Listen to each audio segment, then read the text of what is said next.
Pour souligner la semaine de la francophonie et célébrer la richesse de notre langue, des élèves de la commission scolaire Marie-Victorin vous lisent un passage du livre Le Petit Prince.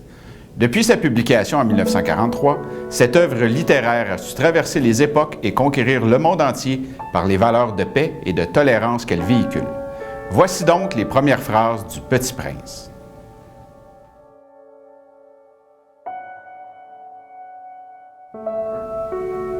Lorsque j'avais 6 ans, j'ai vu, une fois, une magnifique image dans le livre sur la forêt vierge qui s'appelait « Histoire vécue ». Ça représentait un serpent boa qui avalait un fauve. Voilà la copie du dessin. On disait dans le livre, les serpents boa avalent leur proie tout entière sans la mâcher. Ensuite, ils ne peuvent plus bouger et ils dorment pendant les 6 mois de la digestion. J'ai alors beaucoup réfléchi sur les aventures de la jungle et à mon tour, j'ai réussi avec un crayon de couleur à tracer mon premier dessin. Mon dessin numéro 1, il était comme ça.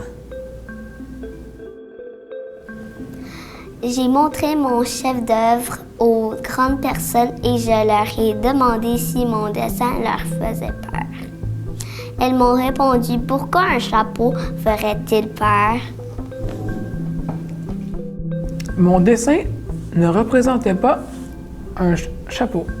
Il représentait un serpent boa qui digérait un éléphant. J'ai alors dessiné l'intérieur du serpent boa afin que les grandes personnes puissent comprendre. Elles ont toujours besoin d'explications. Mon dessin numéro 2 était comme ça.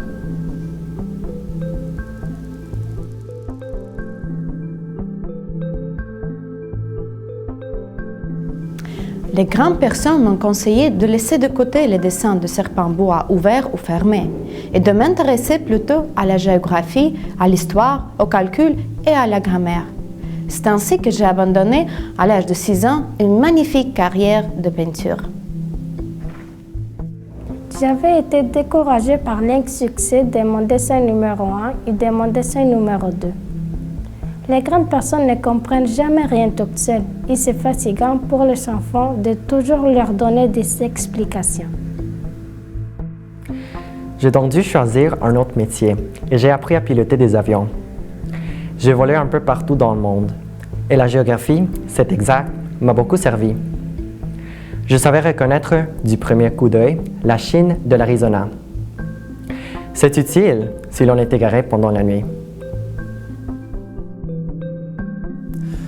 Quand j'en rencontrais une qui me paraissait un peu lucide, je faisais l'expérience sur elle de mon dessin numéro 1 que j'ai toujours conservé.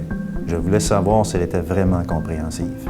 Mais toujours elle me répondait « c'est un chapeau ». Alors je ne lui parlais ni de serpent boa, ni de forêt vierge, ni d'étoiles. Je me mettais à sa portée.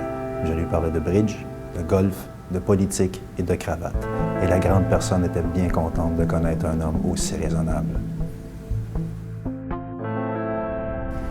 Nous vous invitons à poursuivre la lecture de ce magnifique livre qui fait honneur à la grande richesse de la langue française. Bonne lecture!